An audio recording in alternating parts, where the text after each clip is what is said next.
we all think about how we appear to the world. Many of us follow the same hair and clothing trends to fit in, but imagine looking different your whole life. What's worse is your life could be in danger because of it. Peter Ash joins me this morning. He is the CEO of Under the Same Sun, a Christian charity founded in 2008. Thank you for coming in today. Thank you for having me. We're talking about PWAs. What exactly does this mean and why is it important? Well, your viewers will notice that I have very, very fair skin and very fair hair.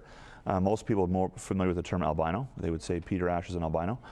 We prefer the term person with albinism, or abbreviated, as you said, PWA. And we just find the term more humanizing. And most North American media depicts people with albinism as villains. Think of the Da Vinci Code, Matrix Reloaded, Powder, Cold Mountain. Usually the person with albinism is an evil, killer, deranged, and so on.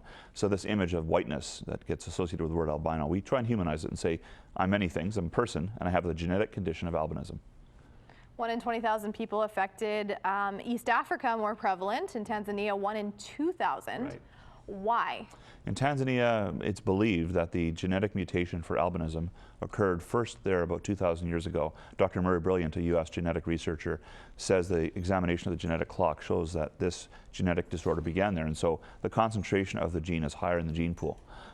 So 10 times more common than in Canada, United States, or Europe. Okay, and there it is dangerous. It's different than a person PWA here in Canada. I mean, here we face, stares and comments and bad names and so on. I did growing up. But in Tanzania, it's could be a death sentence. The combination of witchcraft, which is deeply believed by most Tanzanians. Pew Research study shows that over 80% of Tanzanians believe in witchcraft to some degree or other. Most of sub-Saharan Africa believes in traditional African belief. And so when the baby comes out and is as white as I am, and mom and dad are both very dark-skinned, you can imagine their bewilderment. They don't have often access to medical information or the internet. They're confused. And so they go to the local witch doctor, who is their authority, and says, this child is a curse. This child is a ghost. This child is an omen from the gods. And so the parents believe. And now, for hundreds and hundreds of years in most Africa, people with albinism have been considered subhuman, unequal, cursed, filthy. And so there is a social rejection and a social isolation, which in recent years has led to killings for profit in the body parts. What do you do, in terms of being in a country where witchcraft, is so high? You have rural areas, a lot of people without education. How do you get the message across? It's not easy. I got involved in 2008 when I heard from Vicky Ntetema, who was the BBC bureau chief, Tanzanian lady, heard about her fellow citizens being murdered, did an undercover story, exposed it, found out that body parts were being sold. Hands, arms, legs. My hand would be worth about $3,000 US in Tanzania. So they would come in at nighttime, attack the children, and sell the body parts in the black market. So it's a trade in human body parts.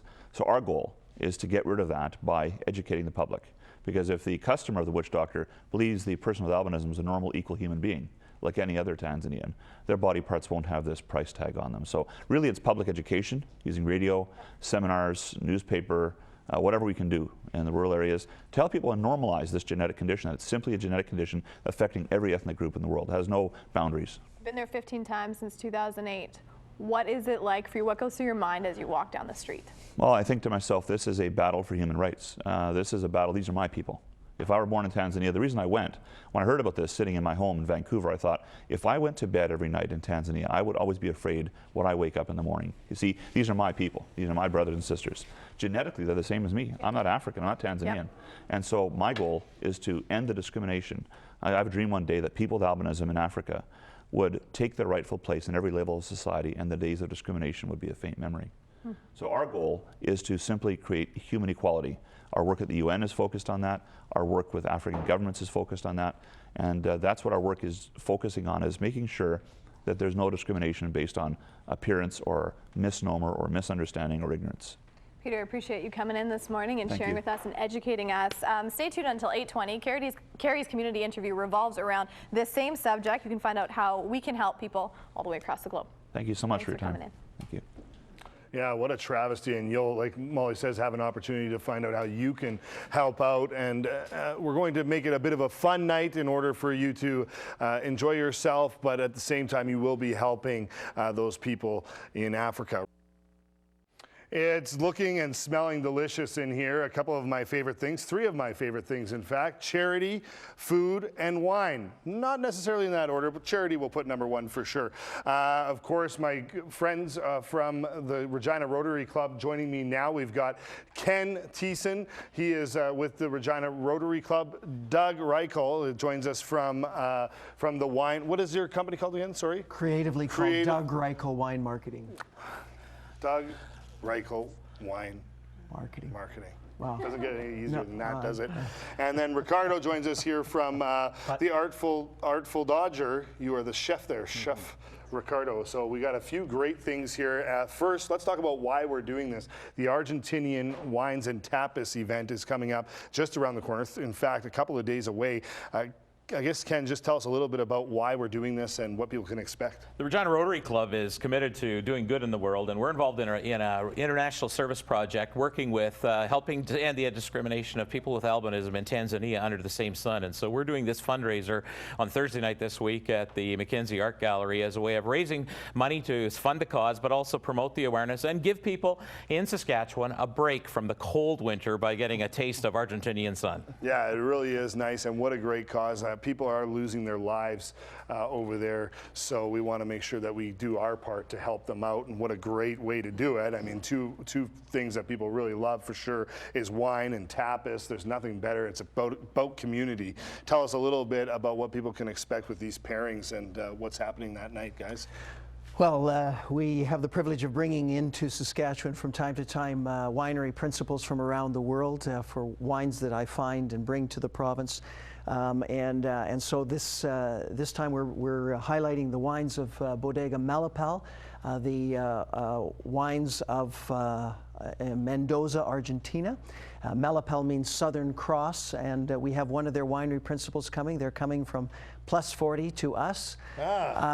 So that's a sign of commitment. Of course, the whole world of wine is best appreciated in the context of friends and food, and that's where Ricardo comes in. It's an incredible privilege to be able to pair good Argentinian wines, organic, single vineyard, hand harvested, and a selection of them with an Argentinian chef. Yeah, and tell us, Chef Ricardo, what can people expect on the palate? Well, as far as food, I should about on the palate. Wine, we already Two talked of the about. plates that we have today, one will be sharing with the Melipal Malbec, will be a beet and goat cheese and tomato lasagna with candied bacon and hemp seeds. It looks really good as well. And then what do we have here?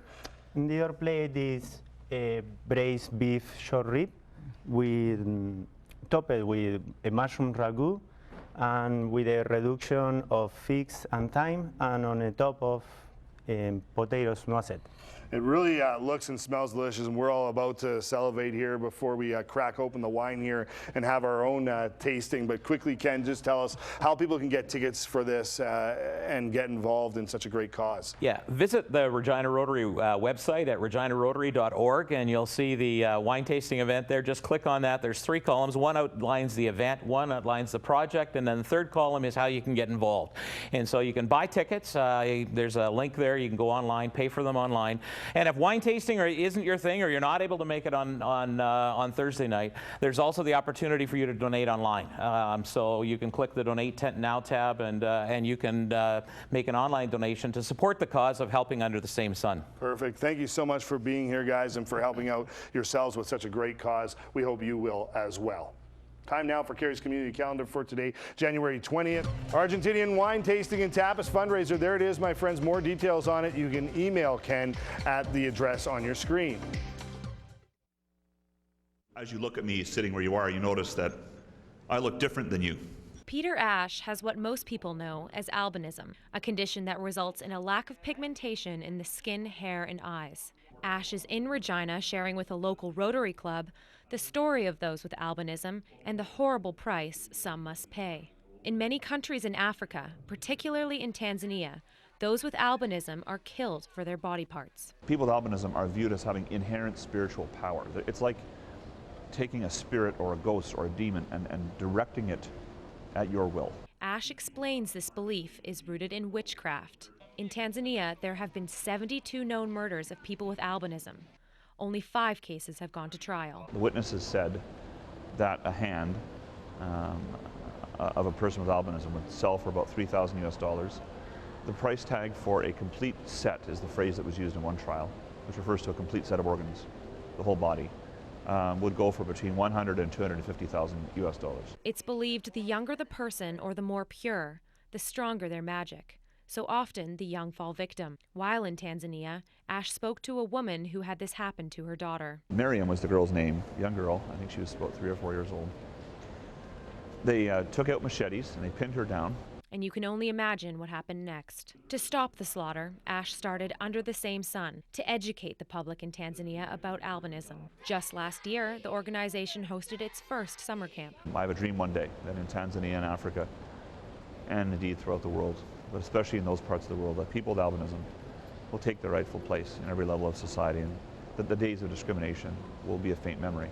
Dr. Ken Thiessen, vice president of the Regina Rotary Club, has been a longtime friend of Ash's and is hoping to help raise awareness. Our goal is to raise money here in Canada that will then go to Under the Same Sun, so that these people with albinism can have an education in Tanzania. And beyond that, hopefully live lives that are free from discrimination and violence. Natasha Frakes, CTV News, Regina.